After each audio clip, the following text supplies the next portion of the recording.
Hello प्यारे बच्चों। बेटा आज हम लोग एक नया चैप्टर स्टार्ट करने वाले हैं एनसीईआरटी एग्जाम्पलर का, that is system of particles and RBD. Yes, basically ये सेंटर ऑफ मास और आरबीडी के मिक्स क्वेश्चंस हम लोग देखने वाले हैं और इनके थ्रू, इन क्वेश्चंस के थ्रू हम लोग ईजिली पूरे चैप्टर को कवर कर सकते हैं, रिवाइज कर सकते हैं, क्योंकि हर टाइप का कॉन्सेप्ट इन न्यूमेरिकल्स के अंदर कवर किया गया है। ठीक है, मल्टीपल चॉइस क्वेश्चंस भी है, साथ के साथ हम लोग सिंगल चॉइस क्वेश्चंस भी देखने वाले हैं। ठीक है, तो स्टार्ट करते हैं बेटा फर्स्ट क्वेश्चन से। बहुत सिंपल क्वेश्चन है, डायरेक्टली भी आंसर कर सकते हो तुम लोग। Yes, for which of the following does the centre of mass lie outside the body. इनमें से कौन से वाली बॉडी के अंदर सेंटर ऑफ मास जो है वो आउटसाइड द बॉडी लाई करेगा। देखते हैं ऑप्शंस बेटा। पहली है पेंसिल। पेंसिल को अगर हम बात करें तो पेंसिल का स्ट्रक्चर कुछ इस तरीके से होता है। हाँ, ये हमारी पेंसिल हो गई। तो डेफिनेटली पेंसिल का जो सेंटर ऑफ मास होगा वो कहीं ना कहीं इसके सेंटर के आसपास लाई करने वाला है ना। यस, यानी कि इसकी बॉडी के ऊपर लाई करने वाला है। तो ये वाला तो पॉसिबल नहीं है। Second, shot put. शॉर्टपुट में बॉडी जो है वो सॉलिड स्फीयर की जैसे दिखती है, और सॉलिड स्फीयर का सेंटर ऑफ मास हम लोग जानते हैं। सॉलिड स्फीयर का सेंटर ऑफ मास उसके कहाँ लाई करेगा? At the centre of the body lie करने वाला है। ठीक है बेटा, यहाँ पे लाई करेगा। स्पायरिकल बॉडी का जो सेंटर होता है वो वहाँ पे उसका सेंटर ऑफ मास लाई करता है। थर्ड ऑप्शन पे है डाइस। डाइस का सेंटर ऑफ मास कहाँ लाई करेगा? डाइस को हम लोग क्यूब कंसिडर कर सकते हैं, और क्यूब का सेंटर ऑफ मास कहाँ लाई करेगा? इसके ज्योमेट्रिकल सेंटर पे। ठीक है, यस, तो क्यूब का भी बॉडी के अंदर ही लाई करने वाला है। ये हमारे, मान लो कि ये क्यूब हो गया हमारा एक, है ना। इसका ज्योमेट्रिकल सेंटर कहाँ होगा? डेफिनेटली यहाँ पे होगा। ठीक है, अच्छा, बॉडी के सेंटर पे इसका ज्योमेट्रिकल सेंटर होगा, और यहाँ पे इस पूरी बॉडी का सेंटर ऑफ मास क्या करेगा? लाई करेगा। आई होप बात क्लियर हो गई होगी। लास्ट ऑप्शन यानी सेकंड ऑप्शन भी इनकरेक्ट है, थर्ड भी इनकरेक्ट है। Last is bangle. बैंगल का शेप कैसा होता है? रिंग जैसा होता है, रिंग से कंपेयर कर सकते हैं। और रिंग का सेंटर ऑफ मास कहाँ होता है? उसके सेंटर पे होता है। यस, क्या बॉडी के ऊपर कहीं लाई किया? नहीं, डेफिनेटली बॉडी के आउटसाइड इस बॉडी का सेंटर ऑफ मास लाई कर रहा है। देखो यहाँ पे कोई भी मास एग्जिस्ट नहीं कर रहा है, यानी कि centre of mass outside the body exist कर रहा है, इसलिए the right answer is D answer. I hope बहुत सिंपल सा क्वेश्चन था, सभी बच्चे इसको रिलेट कर पाए होंगे, है ना, इजिली आंसर कर पाए होंगे। नेक्स्ट क्वेश्चन देखें बेटा। Next question, yes, which of the following point is likely position of the centre of mass of the system shown in figure 7.1। Yes, हमें क्या कर रखा है? नीचे की तरफ बेटा ये सैंड फिल कर रखी है, और ऊपर एक हॉलो स्फीयर है। ठीक है, ऐसे बोल सकते हो कि हॉलो स्फीयर था हमारे पास, उसमें नीचे की तरफ हाफ स्फीयर में क्या कर रखा है? हमने सैंड फिल कर रखी है, और आधे में क्या है? आधे में एयर है, जैसा कि लिखा हुआ है, शो कर रखा है। हमें पूछा गया है कि इस सिस्टम का सेंटर ऑफ मास कहाँ लाई करेगा। ठीक है, तो हम लोग पहले सिंपल जानते हैं कि अगर केवल हॉलो स्फीयर होता तो डेफिनेटली सेंटर ऑफ मास इसके सेंटर पे लाई करता, यहाँ पे लाई करता। ठीक है, यस बेटा, यहाँ पे लाई करता centre of mass. I hope बात क्लियर हो गई होगी। यस, अब हमने सैंड फिल कर दिया इसके अंदर। जब हम इसमें सैंड फिल कर देंगे तो सेंटर ऑफ मास किस तरफ शिफ्ट होगा? हैवियर साइड शिफ्ट होगा। जहाँ पे मास ज़्यादा होगा उस तरफ सेंटर ऑफ मास शिफ्ट करने लगेगा। ठीक है, तो किस तरफ करेगा? इस तरफ का मास ज़्यादा हो गया तो centre of mass heavier side shift करने लगेगा। तो अब सेंटर ऑफ मास किधर मूव करेगा? जैसे ही सैंड फिल करोगे सेंटर ऑफ मास नीचे आ जाएगा। ठीक है, लेकिन इधर भी नहीं पहुंचेगा, इधर नहीं पहुंचेगा। क्यों नहीं पहुंचेगा? इसको हम ऐसे जस्टिफाई कर सकते हैं। यस, ए और बी तो हमने कैंसिल कर लिए, अब कंफ्यूजन सी और डी में है। तो बेटा डेफिनेटली अगर मैं ये जानता हूं कि अगर सैंड ही फिल होती, अगर केवल सैंड फिल होती तो सेंटर ऑफ मास कहाँ लाई करता? तुम बोलते सर ये सेंटर ऑफ मास जो है इस सिस्टम का वो कहाँ लाई करता? याद करो, ये बेसिकली हेमीस्फीयर हो गया, सॉलिड हेमीस्फीयर। उसका सेंटर ऑफ मास कहाँ लाई करता है? तुम जानते हो अच्छे से, उसका सेंटर ऑफ मास जो है, सेंटर ऑफ मास जो है वो 3r/8 पे लाई करता है सेंटर से, ये हम जानते हैं। ठीक है, बेसिकली हॉलोस्फीयर लिया, उसमें तुमने सैंड फिल कर दी तो आधा सॉलिड हेमिस्फीयर बन गया, उसका सेंटर ऑफ मास यहाँ पे उसके 3r/8, सेंटर से 3/8 यहाँ पे लाई करेगा। ठीक है, अब तुमने क्या कर दिया, आधा हॉलोस्फीयर इसके ऊपर जोड़ दिया। आधा हॉलोस्फीयर जब तुम जोड़ोगे, इसके अंदर ऐड करोगे, तो डेफिनेटली थोड़ा सा सेंटर ऑफ मास ऊपर की तरफ शिफ्ट होगा। अब यहाँ पे तो बहुत नीचे दिखाई दे रहा है, इसलिए ये तो पॉसिबल हो ही नहीं सकता है। आई होप क्लियर हो गई होगी अब तो बात। इसलिए हमने डी को भी रिजेक्ट कर दिया, है ना। यस, तो केवल और केवल हमारे पास क्या आंसर हो गया, सी आंसर हो गया, and C is the right answer. Next question देखें बेटा, नेक्स्ट क्वेश्चन देखें। Particle of mass M is moving in Y Z plane. एक पार्टिकल है जो वाई और जेड प्लेन के अंदर मूव कर रहा है। This is Y Z plane, on this Y Z plane the particle is moving with uniform velocity v with its trajectory running parallel to positive x axis। इसकी जो trajectory है, particle की जो ट्रेजेक्ट्री है, वो इस लाइन के along है। पार्टिकल v वेलोसिटी से ऐसे मूव कर रहा है, ऐसा बोल रहा है वो। हमसे पूछा गया है change in its angular momentum about the origin as it bounces elastically from the wall at y equals to constant. Yes, वो क्या कर रहा है, वो इलास्टिकली टकरा रहा है, टकराने के बाद रिबाउंड कर रहा है, ठीक है, बाउंस बैक कर रहा है इलास्टिकली। हमें y कांस्टेंट दे रखा है from a wall at y equals to constant. Yes बेटा, हमें ये डिस्टेंस y दे रखी है, y इक्वल्स टू कांस्टेंट दे रखी है, ठीक है। यस, अब हमें चेंज इन एंगुलर मोमेंटम निकालना है। बहुत सिंपल है, देखो इनिशियल एंगुलर मोमेंटम मैं निकाल लेता हूँ। इनिशियल एंगुलर मोमेंटम कैसे निकालूंगा, यस देखें, बॉल जो है वो इस तरीके से टकरा रही होगी, v स्पीड से ऐसे टकरा रही होगी। मान लेते हैं मास जो है वो बॉडी का m है, v स्पीड से टकरा रही है, मास इसका m है। परपेंडिकुलर डिस्टेंस कितनी है, परपेंडिकुलर डिस्टेंस बेटा, यस, परपेंडिकुलर डिस्टेंस कितनी हो जाएगी, यस, इस ये हमारी लाइन ऑफ मोशन हो गया, और इस ओरिजिन से इसकी परपेंडिकुलर डिस्टेंस देख लो कितनी है, ये मेरा r परपेंडिकुलर हो गया। कितना हो गया भैया जी, ये हो गया मेरा a। अब डायरेक्शन कैसे निकालेंगे, r क्रॉस v। हम लोग जानते हैं कि जो एंगुलर मोमेंटम होता है उसकी जो वेक्टर फॉर्म होती है बेटा, वो m into r cross p होती है, r क्रॉस v होती है ना, इस तरीके से तो होती है, आई होप। अच्छा, r क्रॉस v करेंगे यहाँ पे इनिशियल एंगुलर मोमेंटम, तो देखो ये रहा r वेक्टर, मेरा r वेक्टर ये बन जाएगा, ठीक है, और v वेक्टर ये बन जाएगा। r क्रॉस v किया तो अंदर की तरफ आ रहा है। मैग्नीट्यूड कितना आएगा, मैग्नीट्यूड देख पा रहा हूँ, परपेंडिकुलर डिस्टेंस यहाँ पे a है, वेलोसिटी v है, तो हम लोगों ने लिखा mv इंटू a। किस डायरेक्शन में आएगा, r क्रॉस v किया, अंदर की तरफ आ रहा है, अंदर की तरफ, बाहर की तरफ x डायरेक्शन है, पॉजिटिव x है, तो अंदर की तरफ नेगेटिव x होगी। देखो यहाँ पे जो यूनिट वेक्टर्स यूज किए गए वो ex किए गए। कुछ बच्चों को हो सकता है इसमें कष्ट हो, लेकिन एक्चुअल में ये एक यूनिट वेक्टर है जो x डायरेक्शन या माइनस x डायरेक्शन को रिप्रेजेंट कर रहा है, ठीक है। यस, तो यूजुअली जैसे हम लोग आई कैप यूज़ करते हैं वैसे ex कैप यूज़ कर रहे हैं यहाँ पे, ठीक है।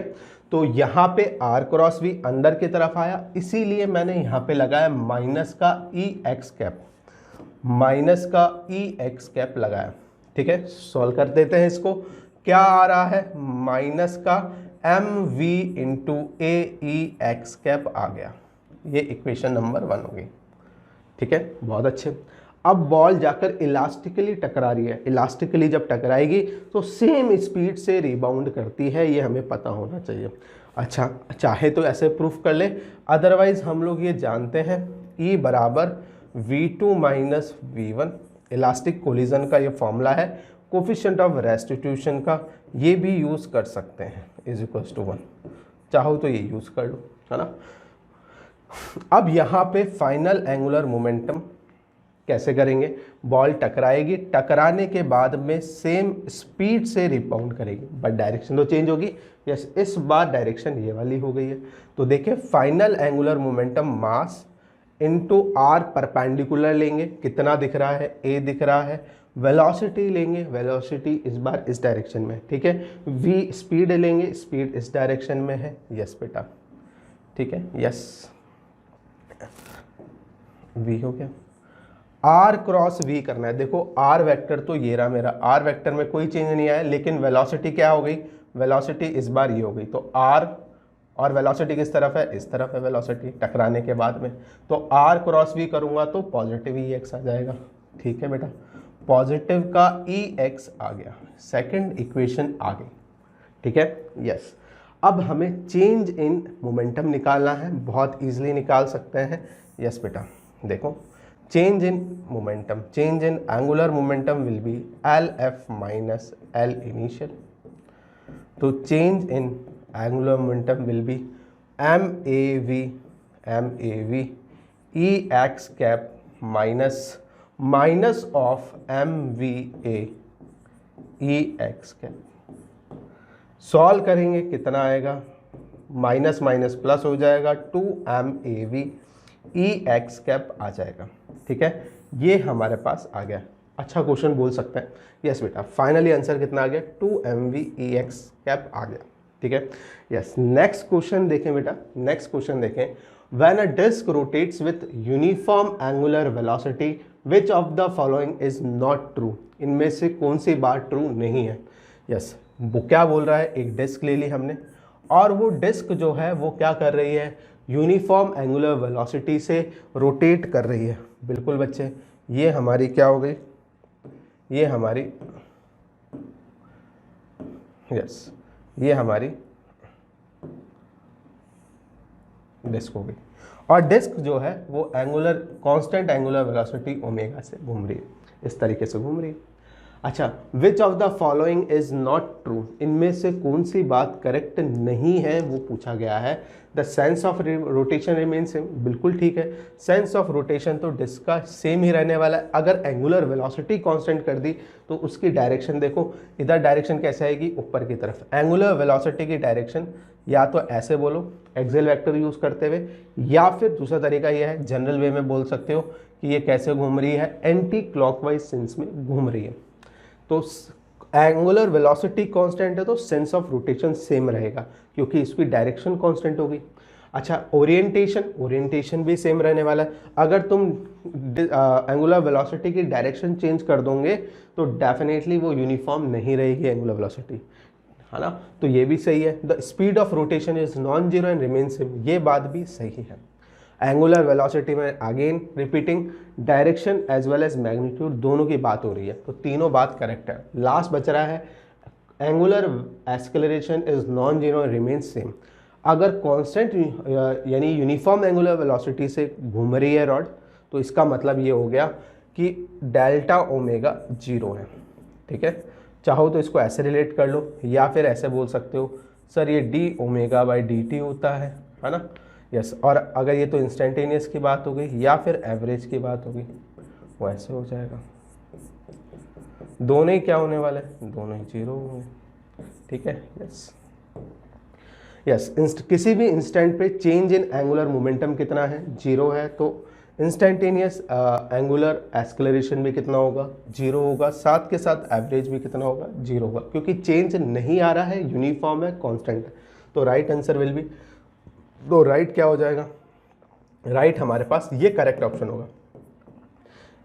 नॉट ट्रू बोला गया है ना, नॉट ट्रू का मतलब पहली तीन सही है और ये वाली इनकरेक्ट है, तो right answer will be D. ठीक है, नेक्स्ट पे आ जाओ। Uniform square plate has a small piece Q of an irregular shape removed and glued to the centre of the plate. देखो कोई भी यहाँ पे शो भी कर रखा है कि एक इस तरीके का कोई इरेगुलर शेप का एक क्या रखा हुआ है, एक पीस रखा हुआ है, स्मॉल पीस। ठीक है, उसको उठाया, उसको निकाला, निकाल के कहाँ पेस्ट कर दिया, सेंटर पे पेस्ट कर दिया गया। ठीक है, देखो एरो से दिखाया भी जा रहा है, ये तुम्हारा एरो, और यहाँ पे लाकर सेंटर पे इस क्यू को पेस्ट कर दिया। क्या पूछा जा रहा है, the moment of inertia about the Z axis, जिस जेड एक्सिस के अबाउट मोमेंट ऑफ इनर्शिया कितना होगा ये कैलकुलेट करना है। ठीक है बेटा, यस वो इंक्रीज होगा, डिक्रीज होगा, सेम होगा, यस ये हम लोग देख सकते हैं आसानी से। यस, मोमेंट ऑफ इनर्शिया होता क्या है, मोमेंट ऑफ इनर्शिया बेसिकली किन किन फैक्टर्स पे डिपेंड करता है। एक तो डिपेंड करता है कि अगर मास डिस्ट्रीब्यूशन एक्सिस से, जिस एक्सिस के अबाउट हम लोग निकाल रहे हैं मोमेंट ऑफ इनर्शिया, उससे अगर मास दूर जाएगा तो मोमेंट ऑफ इनर्शिया क्या हो जाएगा, उस एक्सिस के अबाउट इंक्रीज हो जाएगा। और मास अगर नज़दीक आ रहा है एक्सिस ऑफ रोटेशन से तो मोमेंट ऑफ इनर्शिया डिक्रीज हो जाएगा। हमने ये पढ़ा है कि factors on which moment of inertia depends, उनमें से एक फैक्टर वो भी था कि मास डिस्ट्रीब्यूशन बॉडी का किस तरीके से है। यहाँ पे मैं देख पा रहा हूँ कि पहले मास दूर था, अब एक्सिस ऑफ जिस एक्सिस के अबाउट हम लोग निकाल रहे हैं दैट इज जेड एक्सिस, इस एक्सिस के अबाउट निकाल रहे हैं, तो मास इसके नज़दीक आ गया एक्सिस ऑफ रोटेशन के, ठीक है, तो इसका मतलब मेरा मोमेंट ऑफ इनर्शिया क्या हो गया, पहले से डिक्रीज हो गया।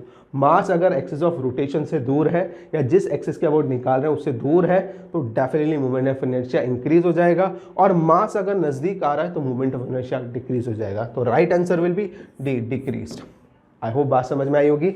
नेक्स्ट क्वेश्चन देखें, इन प्रॉब्लम 7.5, अच्छा, the CM of the plate is now in the following quadrant of XY प्लेन। वो बोल रहा है सेंटर ऑफ मास अब इस सिस्टम का कहाँ लाई करेगा। देखो पीछे देखते हैं, चलते हैं। पहले कहाँ था सिस्टम का, पहले तो पूरी बॉडी यूनिफॉर्म थी, मास डिस्ट्रीब्यूशन यूनिफॉर्म था, तो इस सिस्टम का स्क्वायर प्लेट का सेंटर ऑफ मास इसके सेंटर पे आता, कोई सोचने वाली बात ही नहीं है, ठीक है। अब क्या कर दिया गया है, अब उसको निकाल कर कहाँ शिफ्ट करा गया है, यहाँ सेंटर पे शिफ्ट कर दिया गया। तो डेफिनेटली अब क्या होने वाला है, सेंटर ऑफ मास, पहले यहाँ पे जो सेंटर ऑफ मास यहाँ पे था, जैसे ही तुमने इसको निकाला यहाँ से इस, अब मैं पहले इस एक्सिस के अबाउ देखो, अब यहाँ से अगर मैं देखूंगा तो इधर का मास कम हो गया, इधर का मास ज़्यादा हो गया, इधर का मास ज़्यादा हो गया। जैसे इस मास को रिमूव किया और सेंटर पे रखा मैंने, वैसे इधर वाले पार्ट का मास क्या हो गया, इधर वाले पार्ट का मास कम हो गया, और इधर वाले पार्ट का मास ज़्यादा हो गया। तो डेफिनेटली मेरा सेंटर ऑफ मास कहाँ शिफ्ट होगा, centre of mass heavier side shift हो जाएगा, क्योंकि ये वाला पार्ट हैवियर हो गया और ये वाला पार्ट लाइटर हो गया। किधर, कौन से क्वाड्रेंट में शिफ्ट होगा, थर्ड क्वाड्रेंट के अंदर शिफ्ट हो जाएगा, जस्ट इसके अपोजिट डायरेक्शन में शिफ्ट होगा, ठीक है। यस, तो राइट आंसर क्या हो जाएगा, राइट आंसर हो जाएगा हमारा, इनमें से कौन सा क्वाड्रेंट है, तो third quadrant will be the right answer, ठीक है। यस, नेक्स्ट क्वेश्चन पर है, density of non uniform rod of length 1 metre is given by this. हमें डेंसिटी ऑफ रॉड दे रखी है, ठीक है। अच्छा, where A and B are constant, the centre of mass of the rod will be. हमसे पूछा गया है कि रॉड का सेंटर ऑफ मास कहाँ होगा। एक तो कन्वेंशनल मेथड है, कौन सा वाला, एक तो तरीका यह है कि सर रॉड लो, बहुत अच्छे बेटा, रॉड ले ली, फिर उसके बाद क्या करो सर, x पे जाके dx का एक एलिमेंट ले लो, ठीक है। मैंने ले लिया बेटा, x पे जाकर dx का एक एलिमेंट लिया, उसके लिए क्या लिख दो, उसके लिए हमारे पास सेंटर ऑफ मास की इक्वेशन लिख दो। ये x बराबर 0 ले लो, ठीक है, और ये x बराबर l ले लो, ठीक है। l कितना है, 1 मीटर है, बहुत अच्छे, है ना। अब इसके लिए इस छोटे से एलिमेंट के लिए क्या कर दो, मान लो किसका मास dm है, इस छोटे से एलिमेंट के लिए क्या कर दो, सेंटर ऑफ मास लिख दो, फिर इंटीग्रेट कर दो, कहाँ से कहाँ तक के एलिमेंट्स के लिए, यहाँ से लेकर यहाँ तक के एलिमेंट्स को जोड़ने के लिए हम लोग इंटीग्रेशन यूज़ कर लेंगे, है ना। देखो वेरी सिंपल, क्या करना चाह रहे हैं हम लोग XCM निकाल रहे हैं, ठीक है। मैं पूरा कंप्लीट तो नहीं करूँगा, लेकिन मैं तुम्हें आइडिया देता हूँ, dm into x coordinate of this dm मास कितना है, x कोऑर्डिनेट इसका x। आ रही होगी बात समझ में। क्या करेंगे, इंटीग्रेट करेंगे, ये तो एक एलिमेंट का क्या हुआ, सेंटर ऑफ मास हमने लिखा डिवाइडेड बाय dm करेंगे, टोटल मास सिस्टम, ठीक है। एक एलिमेंट का इतना, ये हमारा आ गया सेंटर ऑफ मास। मुझे तो जितने भी एलिमेंट्स इस रॉड पे हैं उन सभी के क्या करना है, उन सभी के सेंटर ऑफ मास को ऐड करना है और इस रॉड का सेंटर ऑफ मास आइडेंटिफाई करना है, कैलकुलेट करना है, ठीक है। तो डेफिनेटली इंटीग्रेट कर देंगे, सभी के पॉइंट्स को जोड़ने के लिए, सभी के सेंटर ऑफ मास को जोड़ने के लिए हम लोग क्या करेंगे, इंटीग्रेट करेंगे x बराबर 0 से x बराबर l तक, ठीक है। अच्छा, डीएम मास को निकालेंगे कैसे, तो देखें, हम लोग जानते हैं कि सर डेंसिटी हमें गिवन है as a function of x, yes, mass per unit length है, ये क्या गिवन है, मास पर यूनिट लेंथ, यानी डेंसिटी गिवन है, उसको लेंथ से मल्टीप्लाई कर देंगे तो डीएम आ जाएगा, ठीक है। यस, बहुत सिंपल है। यहाँ पे भी इसी तरीके से लिमिट लगा के हम लोग सॉल्व कर लेंगे। अब कैलकुलेशन होने वाली है थोड़ी बहुत, है ना, वो तुम करके देखना। एक तरीका तो ये हो गया कन्वेंशनल तरीका, लेकिन हमारे पास ऑप्शन भी है, और ये जो क्वेश्चन है ये इस तरीके से सेट किया गया है कि हम लोग इसको आसानी से ऑप्शन से सॉल्व कर सकते हैं, ठीक है। कैसे करेंगे, सेकंड तरीका देखें। अगर मैं x बराबर 0, सॉरी b बराबर 0 कर दूँ, कांस्टेंट को 0 करूँ, ठीक है। यस, अगर मैंने कांस्टेंट को 0 कर दिया, यानी b को 0 कर दिया, तो मैं देख पा रहा हूँ कि मेरी जो डेंसिटी है वो a के बराबर आ जाएगी। अरे आ जाएगी ना, यस देखो, अगर मैंने बी को 0 कर दिया तो मेरी डेंसिटी ए के बराबर हो गई, यानी कांस्टेंट हो गई। जब रॉड की डेंसिटी कांस्टेंट हो गई तो उसका centre of mass mid point पर आएगा। यस मैं ये कहना चाह रहा हूँ बेटा कि डेंसिटी रॉड की कांस्टेंट हो गई और जब यूनिफॉर्म रॉड हो गई तो डेफिनेटली उसका सेंटर ऑफ मास तो कहाँ आने वाला है, x बराबर 0.5 मीटर पर आने वाला है, क्योंकि पूरी लेंथ कितनी थी, 1 मीटर थी रॉड की, तो हाफ मिड पॉइंट पर लाई करेगा। आई होप क्लियर हो गई होगी बात, है ना। तो इसका मतलब इन ऑप्शन में से बी 0 करने के बाद सेंटर ऑफ मास जिस भी ऑप्शन का 0.5 आ जाएगा वो राइट ऑप्शन होगा। तो पहले वाले का देखें, मैंने किया बी 0, इसको भी बी 0 किया, 3 2 जा 6, 4 3 जा 12, 12 आ गया, कितना हो गया बेटा, ये हो गया 1/2, दैट इज 0.5। उत्तरी की पहला ही ऑप्शन करेक्ट हो रहा है। बाकी भी तो चेक करके देखो, बी 0 ये भी 0, 4 2 जा 8, 8/9 हो गया। ठीक है, क्या ये आ रहा है, नहीं आ रहा है 0.5 का। सेकंड इधर वाले पे आ जाओ, बी 0 किया, बी 0 किया, ये 9 हो गया, ये 8 हो गया, ये भी नहीं सेटिस्फाई कर रहा है। 4 3 जा 12, 3 2 जा 6, 12 आ रहा है, नीचे 6 आ रहा है, ये कितना हो गया, ये 2 हो गया। Which will be the right answer, definitely ये एक ऑप्शन है जो सेटिस्फाई कर रहा है 0.5 को, तो हमारा ऑप्शन हो गया ए। यस आई होप समझ में आ गया होगा। यस अच्छा क्वेश्चन था। और कन्वेंशनल मेथड तो ये है ही जो हम लोग जानते हैं, रॉड किसी भी डेंसिटी के लिए हम लोग इस तरीके से अप्रोच करेंगे। नेक्स्ट क्वेश्चन है a merry go round made up of ring like platform of radius r and mass m is revolving with angular speed omega. A person of mass m is standing on it. ठीक है, yes, at one instant the person jumps off the round radially away from the center of the round. देखो वो simple सी बात बोल रहा है कि एक रिंग है हमारे पास, एक इस तरीके से रिंग है, हमने एक रिंग ली, ठीक है, और वो रिंग जो है वो एंगुलर स्पीड ओमेगा से रिवॉल्व कर रही है। उसका मास कितना है, मास तुम बोल रखा है, मास m है, और रिंग की रेडियस जो है वो r है, मास m, रिंग की रेडियस r। अच्छा, जो पर्सन खड़ा हुआ है उसका भी मास कितना है, उसका भी मास m दे रखा है।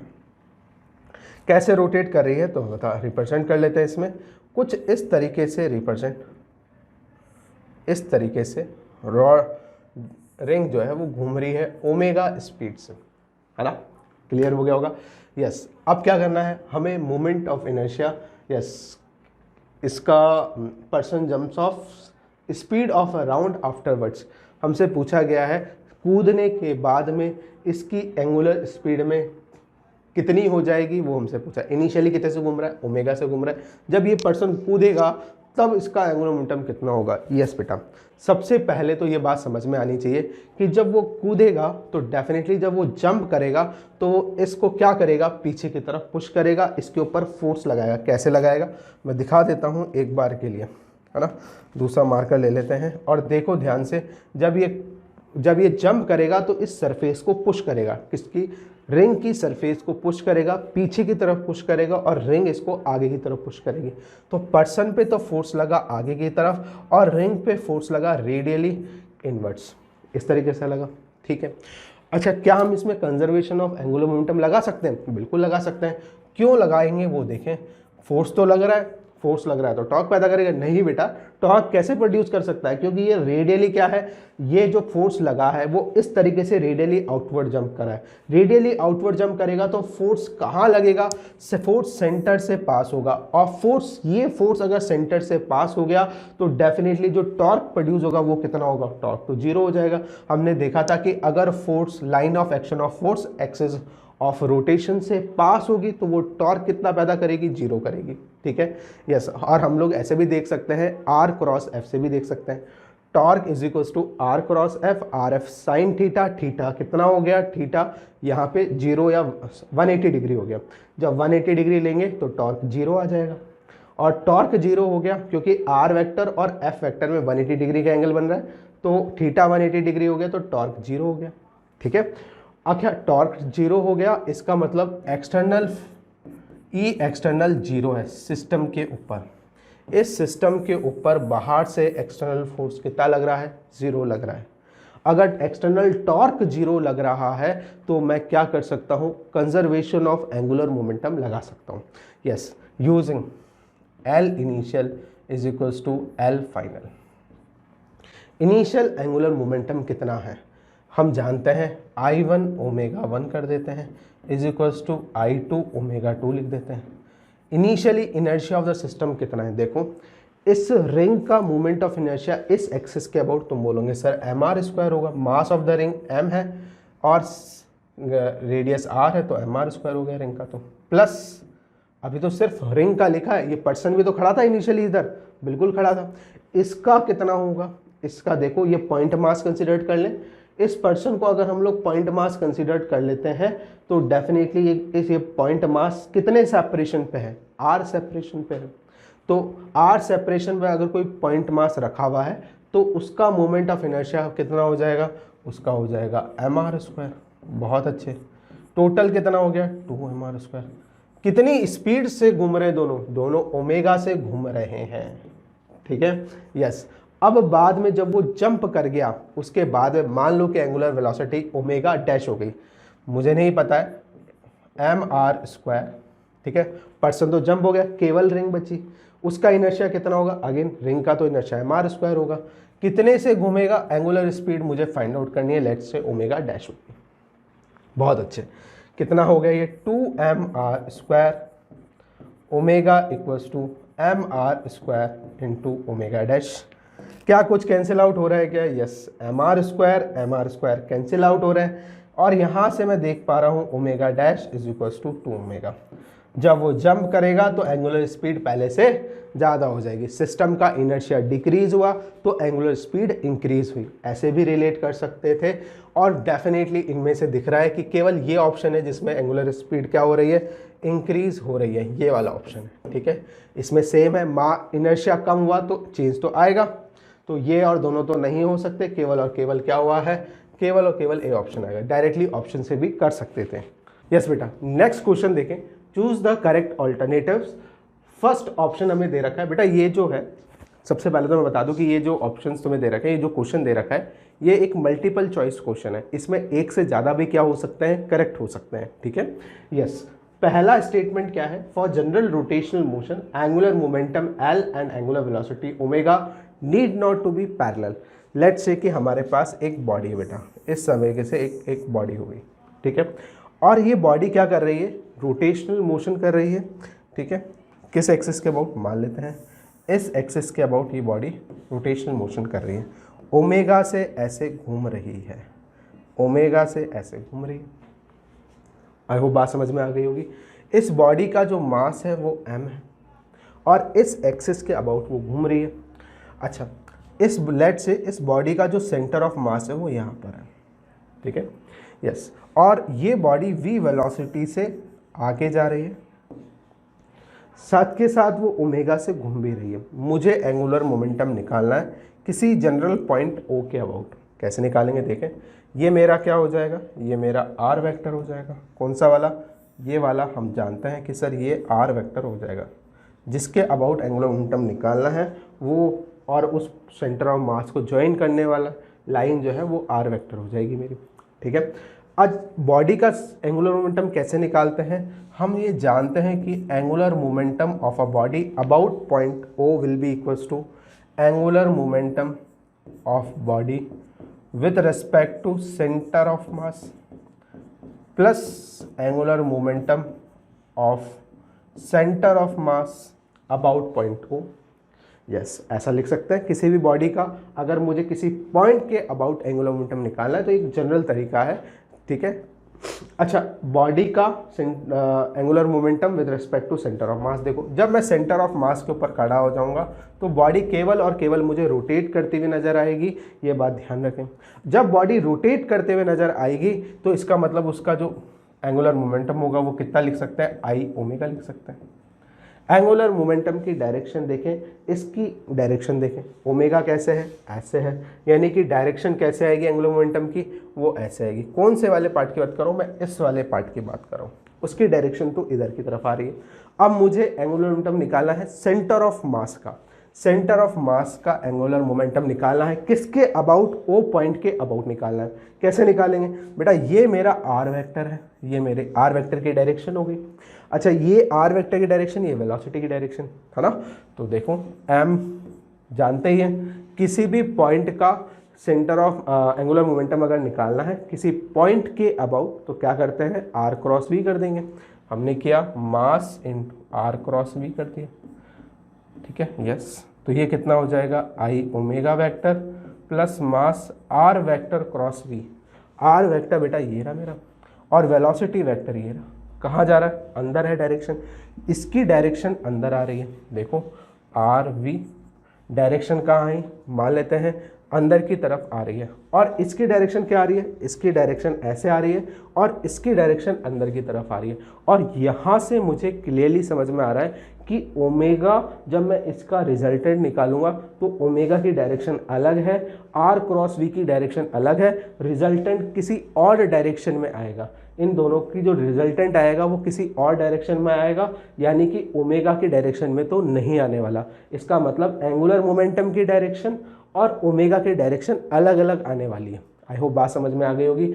इन दोनों का जो रिजल्टेंट आएगा वो ओमेगा की डायरेक्शन में नहीं आने वाला, ठीक है। ये करेंगे तो मान लो कि ये एक्स एक्सिस है और ये मेरी वाई एक्सिस है, और बाहर की तरफ मेरी क्या हो गई? बाहर की तरफ मेरी जेड एक्सिस हो गई। तो जब जेड एक्सिस की बात कर रहा हूँ तो मुझे ये दिख रहा है कि ओमेगा मेरा किस एक्सिस के अबाउट था? एक्स एक्सिस के अबाउट था। ये मेरा एक्स एक्सिस के अबाउट हो गया, ठीक है। ये मेरा किस एक्सिस के अबाउट आ रहा है? ये मेरा जेड एक्सिस के अबाउट आ रहा है, नहीं ए जेड कैप हो गया, ठीक है। इन दोनों का रिजल्टेंट निकालूंगा तो डेफिनेटली एक्स जेड प्लेन के अंदर कहीं आएगा, लेकिन ओमेगा की डायरेक्शन देखो और एल की डायरेक्शन देखो। एल की डायरेक्शन तो एक्स जेड प्लेन में आ रही है, और ओमेगा की डायरेक्शन अलॉन्ग किधर आ रही है? केवल और केवल एक्स डायरेक्शन में आ रही है। इसका मतलब दोनों की डायरेक्शन सेम नहीं होगी। स्टेटमेंट करेक्ट है, ठीक है, yes. For rotational motion about fixed axis angular momentum and angular velocity are always parallel. क्या ये स्टेटमेंट करेक्ट है? देखो चेक कर लेते हैं। सबसे पहले हमें क्या करना है? रोटेशनल मोशन कंसिडर करना है अबाउट फिक्स एक्सिस। कोई आ रहा है दिमाग में? कोई एग्जांपल ले लेते हैं बेटा। एक पेंडुलम है और वो फिक्स एक्सिस के अबाउट क्या कर रहा है? रोटेट कर रहा है, इस तरीके से कर रहा है, ठीक है, यस, इस तरीके से रोटेट कर रहे हैं। अब मैं ये जानता हूँ कि आर वेक्टर कैसे होगा। तुम बोलोगे सर आर वेक्टर ऐसे हो जाएगा। बहुत अच्छे। मुझे क्या करना है? मुझे एंगुलर मोमेंटम और ओमेगा की डायरेक्शन की बात करनी है। ये पेंडुलम इस तरीके से घूम रहा है ना, ये पेंडुलम इस तरीके से घूम रहा है, ऐसे घूम रहा है ओमेगा से। तो जब ओमेगा से घूमेगा तो मैं right hand thumb rule use करके डायरेक्शन बता सकता हूँ कि सर ओमेगा की डायरेक्शन तो ऊपर की तरफ आ रही है। बहुत सही है। अब एंगुलर मोमेंटम की डायरेक्शन के लिए मुझे आर क्रॉस वी करना पड़ेगा। देखो ये मेरा आर वेक्टर हो गया, और वेलोसिटी मेरी इस पॉइंट पर कहाँ होगी? यस, बाहर की तरफ होगी, बाहर की तरफ होगी, इसलिए डॉट लगा रहा हूँ। और आर क्रॉस वी करूँगा तो इस तरीके से करूँगा बेटा, और मेरा ओमेगा इस तरीके से, सॉरी एल की डायरेक्शन मेरी कुछ इधर की डायरेक्शन में आ जाएगी। एल वेक्टर की डायरेक्शन मेरी यहाँ पे आएगी भाई, ठीक है। आर वेक्टर ये रहा, और इस तरीके से किया तो एल वेक्टर इधर आ गया। एल वेक्टर की डायरेक्शन ये रही, ओमेगा की डायरेक्शन ये रही। तो हमेशा पैरेलल हो ये जरूरी नहीं है। किसी भी पॉइंट पे निकाल के देख लो, आराम से समझ में आ जाएगा। ये देखो यहाँ पे निकाल के देख लो, यहाँ पे आर वेक्टर ऐसे है, वेलोसिटी वेक्टर ऐसे है। देखो इस पॉइंट पे भी निकाल सकते हो, इस पॉइंट पे वेलोसिटी वेक्टर ऐसे है और आर वेक्टर ऐसे है। तो जब मैं आर क्रॉस वी करूँगा तो देखो यहाँ पे इधर लगाओ, हाथ नीचे की तरफ रखो, घुमाया तो मेरा एंगुलर मोमेंटम बाहर की तरफ आ रहा है। हर पॉइंट पर क्या हो रहा है? चेंज हो रहा है, और ओमेगा की डायरेक्शन में तो नहीं आ रहा है। तो ये ऑप्शन क्या हो गया? गलत हो गया। थर्ड ऑप्शन चेक करें। For a general translation motion momentum and velocity are always parallel. Yes, general translation motion में मोमेंटम और वेलोसिटी पैरेलल होंगे। यस, कोई भी बॉडी अगर क्या कर रही है, कोई भी बॉडी ट्रांसलेटरी मोशन कर रही है, तो जिस डायरेक्शन में उसकी वेलोसिटी होगी उसी डायरेक्शन में तो उसका क्या आएगा? मोमेंटम आएगा। क्योंकि हम लोग जानते हैं कि momentum equals to mass into क्या होता है? वेलोसिटी होता है। यस, ये बात भी करेक्ट है, करेक्ट है बेटा। ट्रांसलेटरी मोशन की बात हो रही है। For a general translation motion acceleration and velocity are always parallel. कोई भी जनरल ट्रांसलेशन मोशन की अगर बात की जाए तो एक्सेलरेशन और वेलोसिटी आर ऑलवेज पैरेलल। क्या ये बात सही है? यस बेटा। ये बात तो इनकरेक्ट है, हम लोग इसका एग्जांपल ले सकते हैं प्रोजेक्टाइल मोशन। जब हमने बॉल को थ्रो किया तो वेलोसिटी किसी और डायरेक्शन में होती है, लेकिन एक्सक्रेशन हमेशा नीचे की तरफ होता है। देख लो, डायग्राम से भी बता देता हूँ। देखो ये वेलोसिटी है, v वेलोसिटी से मैंने बॉल को फेंका और इस तरीके से बॉल जा रही है, तो एक्सक्लेशन तो हमेशा कंटिन्यूसली नीचे की तरफ था, बट वेलोसिटी की डायरेक्शन कंटिन्यूसली चेंज हो रही थी। तो जनरल ट्रांसलेटरी मोशन के लिए क्या ए और v सेम पैरेलल होंगे? नहीं, ये बात भी करेक्ट है। केवल ए और C is the right option. Next question देखें बेटा।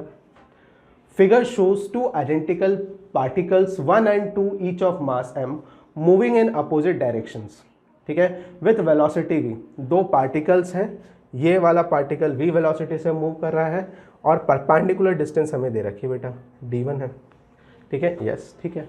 अच्छा, इसी तरीके से r1 और r2 हमें डिस्टेंस दे रखी है, द रिस्पेक्टिव पोजीशन वेक्टर्स है ड्रॉन फ्रॉम पॉइंट a, ठीक है, यस।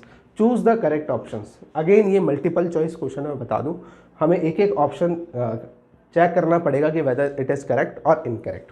पहला देखें, angular momentum of a particle about particle 1 about A is, angular momentum L1 बराबर mv d1 बोल रखा है, ठीक है, यस। इस पॉइंट के अबाउट निकालना है, हमें वेलोसिटी दे रखी है, बहुत सही। वेलोसिटी कितनी है? ये रही, ये वेलोसिटी वेक्टर की डायरेक्शन होगी। और परपेंडिकुलर अबाउट किसके निकालनी है? ए पॉइंट के अबाउट निकालनी है। परपेंडिकुलर डाला मैंने बेटा इसके ऊपर, तो हम लोग जानते हैं एंगुलर मोमेंटम का फॉर्मूला, ठीक है, m into yes m into v into r perpendicular, ठीक है, यस। डायरेक्शन निकाल लेंगे, कैसे निकालेंगे? आर वेक्टर, ये रहा आर वेक्टर की डायरेक्शन कैसे होगी? आर वेक्टर की डायरेक्शन बेटा ये वाली है, और वेलोसिटी वेक्टर की डायरेक्शन ये रही, आर क्रॉस वी करेंगे बाहर की तरफ आएगा। ये कौन सी एक्सेस है? हम लोग नेमिंग कर लेते हैं इसकी, यस। अगर ये एक्स एक्सेस है, ये वाई एक्सेस है, तो ये वाली जो बाहर है वो जेड एक्सेस हो जाएगी, यानी कि ये कहाँ आ रहा है? आर क्रॉस वी बाहर की तरफ प्लस का ए जेड कैप हो गया, ठीक है। ये मेरा एंगुलर मोमेंटम फर्स्ट हो गया, ठीक है, यस। आर परपेंडिकुलर कितना है? d1 है, तो फाइनली मेरे पास कितना आ गया? mv d1 आ गया। डायरेक्शन क्या आई? ए जेड कैप आ गई। इसी तरीके से एंगुलर मोमेंटम 2 की बात करते हैं। Angular momentum L2 of particle 2 about A is, A के अबाउट सेकेंड वाले पार्टिकल का एंगुलर मोमेंटम निकालना है, ठीक है बेटा। अगेन mvr परपेंडिकुलर यूज कर लेंगे। देखो परपेंडिकुलर डिस्टेंस कितनी है वेलोसिटी से? तुम देख रहे हो d2 है, यस। वेलोसिटी इस बार ऐसा है। पोजीशन वेक्टर कैसे आएगा मेरा? पोजीशन वेक्टर ये रहा, ये मेरा पोजीशन वेक्टर हो गया, डायरेक्शन ये है, ठीक है, यस। अब r क्रॉस v करेंगे तो अंदर की तरफ आएगा, तो L2 मेरा आ जाएगा mv d2, yes, mv d2 minus का ए जेड कैप आ जाएगा, ये सेकेंड इक्वेशन। अब mv d2 ये आ गया, तो फर्स्ट वाला ऑप्शन करेक्ट है क्या? यस, फर्स्ट वाला तो करेक्ट है। सेकेंड वाला L2 अबाउट ये वाला इनकरेक्ट हो गया। कितना आएगा? इतना आना चाहिए, गलत हो गया। थर्ड देखो, total angular momentum of the system about A is, yes. Angular momentum हमें पूछा है सिस्टम का अबाउट ए, यस। ये आएगा क्या बेटा? देखो टोटल मोमेंटम निकालने के लिए दोनों को वेक्टोरिकली ऐड कर दो, L1 vector plus L2 vector, तो सिस्टम का आ जाएगा। कितना आएगा? फर्स्ट वाला देखो mv d1, दूसरे का कितना आएगा? Minus mv d2, yes, into A Z cap. ये हमारे पास एंगुलर मोमेंटम आ जाएगा, यस। क्या आ जाएगा? हमारे पास ये तो इनकरेक्ट हो ही गया, d1 d2 आएगा, यहाँ पे गलत है। Total angular momentum of system about A is mv into d2 minus d1, और ये अंदर की तरफ है, यस। इसी बात को मैं ऐसा भी लिख सकता हूँ, क्रॉस मतलब अंदर की तरफ आएगा, बिल्कुल ठीक है। ये बात ऐसे भी लिखी जा सकती है, माइनस कॉमन निकाल कर mv कॉमन निकाल लिया, d2 माइनस d1 और माइनस का ए जेड कैप। माइनस ए जेड का मतलब अंदर की तरफ है, ठीक है, यस। ये करेक्ट स्टेटमेंट है। Unit vector into the page, yes yes. d2 बड़ा है, ये ध्यान रखना, d2 बड़ा है, इसलिए मैंने d2 माइनस d1 करा है, क्योंकि ये जो लेंथ है ये बड़ी दिख रही है, ये छोटी है, तो डेफिनेटली d2 जो है बड़ा है, इसलिए ये डायरेक्शन जो आएगी नेट वो अंदर की तरफ आने वाली, ठीक है। यस बेटा, नेक्स्ट क्वेश्चन देखें। नेक्स्ट, यस बेटा, नेक्स्ट क्वेश्चन हम लोग देखते हैं। The net external torque on a system of particles about an axis is zero, ठीक है। Which of the following are compatible with it, इनमें से कौन सा स्टेटमेंट करेक्ट है। अगेन ये जो क्वेश्चन है वो मल्टीपल चॉइस क्वेश्चन है। पहला स्टेटमेंट चेक करते हैं, द फोर्सेस, लेट्स से कि हमारे पास कोई भी बॉडी ले लो, एक हम एक बॉडी ले लेते हैं बेटा, इस तरह की एक बॉडी ले ली, ठीक है। और एक्सिस ऑफ रोटेशन इसका क्या है, ये है, ये इसका एक्सिस ऑफ रोटेशन है।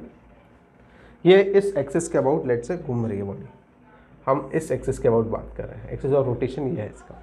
अच्छा, the forces may be acting radially from the point on the axis, forces जो लग रहे हैं वो रेडियली लग रहे हैं, इस तरीके से लग रहे हैं, ठीक है। अगर फोर्सेज रेडियली लगेंगे तो आर और एफ के बीच का जो एंगल है that is theta. R vector कैसे लगेगा, लेट्स से किसी पी पॉइंट पर तुमने फोर्स लगाया रेडियली, तो तुम देख पा रहे हो कि आर वेक्टर भी ऐसे बनेगा और उसी डायरेक्शन में क्या है, line of application of force है। तो दोनों के बीच का जो एंगल है वो कितना हो जाएगा, फर्स्ट केस में थीटा बराबर 0 डिग्री हो जाएगा। और हम जानते हैं torque equals to r F sine theta होता है। तो थीटा जब 0 डिग्री हो जाएगा तो टॉर्क कितना आ जाएगा, टॉर्क आ जाएगा 0 न्यूटन मीटर, ठीक है बेटा। तो फर्स्ट स्टेटमेंट करेक्ट है। सेकंड देखें, द फोर्स में be acting on the axis of rotation, force कहाँ लग रहा है, एक्सिस ऑफ रोटेशन पे लग रहा है। अगर फोर्स तुम किसी ऐसे लगा दोगे एक्सिस ऑफ रोटेशन के ऊपर, ऐसे लगा दो किसी एंगल के ऊपर, तो तुम देख पा रहे हो कि आर वेक्टर ही तुम्हारा 0 हो गया, पोजीशन वेक्टर ही 0 हो गया। तो ये फर्स्ट ऑप्शन था। सेकंड ऑप्शन में, सेकंड ऑप्शन, फर्स्ट ऑप्शन में थीटा 0 डिग्री था, सेकंड ऑप्शन में आर ही 0 कर दिया तो टॉर्क 0 हो जाएगा। थर्ड ऑप्शन क्या है, the forces may be acting parallel to the axis of rotation. Yes, अगर किसी बॉडी को रोटेट करना है तो अगर कोई फोर्स तुमने लगाया, कैसे लगाया, अगर ऐसे फोर्स लगाया एक्सिस ऑफ रोटेशन के पैरेलल, तो ये बात ध्यान रखें कि ये फोर्स इस बॉडी में टॉर्क पैदा नहीं कर पाएगा। जैसे दरवाजे का एग्जाम्पल ले सकते हो, हमेशा फोर्स को क्या होना पड़ेगा, टॉर्क पैदा करने के लिए दो कंडीशंस के रिक्वायरमेंट है। पहला, फोर्स को एक्सिस ऑफ रोटेशन के नॉन पैरेलल होना पड़ेगा। दूसरा, फोर्स जो है यानी line of application of force जो है वो एक्सिस ऑफ रोटेशन से पास नहीं होनी चाहिए, तभी वो टॉर्क पैदा करेगा, अदरवाइज नहीं करेगा। इन जनरल हम लोग ऐसा बोल सकते हैं, ठीक है। तो सी वाला ऑप्शन भी क्या हो जाएगा, इनकरेक्ट। टॉर्क पैदा करने के लिए क्या होना चाहिए, अगेन रिपीटिंग, फोर्स को नॉन पैरेलल होना चाहिए एक्सिस ऑफ रोटेशन से। तो ये वाला ऑप्शन भी करेक्ट है। Force may be acting parallel to the axis of rotation, yes, तभी तो ऐसा हो रहा है कि टॉर्क क्या हो गया, 0 हो गया। अच्छा, fourth option, the torque caused by some forces may be equal and opposite that causes by the other forces. Yes, force लग रहे होंगे, मान लो कि फोर्स लग रहा है कुछ किसी भी डायरेक्शन में, फोर्स मान लो F1 लग रहा है, ये R1 है, और इतना ही फोर्स अपोजिट डायरेक्शन में लग रहा है ना।